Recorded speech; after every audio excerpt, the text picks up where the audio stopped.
Welcome to the Afterspin, opinions from thought leaders in our state. John Hood, what do you wish you had said on last week's show, but you didn't?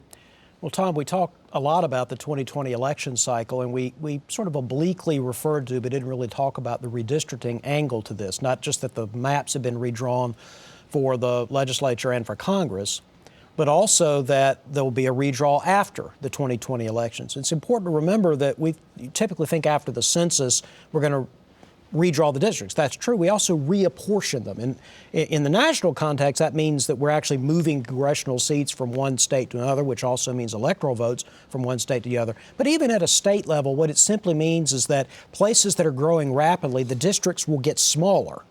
Places that are not growing rapidly, the districts will physically get larger to encompass more people. And what that means in the legislature is that as we see the population shifts into urban areas change the composition of districts, they'll be in places like a Mecklenburg or Wake or some of the other urbanizing areas. There'll be smaller districts. There'll be much larger sprawling districts in the rural areas. And if you're in the gerrymandering business, you're particularly interested in those urban districts because you can draw the line with small districts. You can draw them in lots of different ways. But doesn't it typically mean that the rural areas have less political clout? Of course. Yeah. But as far as the partisan context is concerned, I think this strongly argues to get, and you know I've been an advocate for redistricting reform for a long time, but it's critically important that we get those standards, I think, put into the Constitution before the 2021 redistricting process. Because, for example, if the Republicans hold the General Assembly and are in the redistricting business in 2021, people think, well, they can't win in the urban areas. Oh, no. It depends on how you draw the lines. Particularly if you're going to have more districts in places like Mecklenburg and Wake, that might actually give them the opportunity to draw Republican districts there.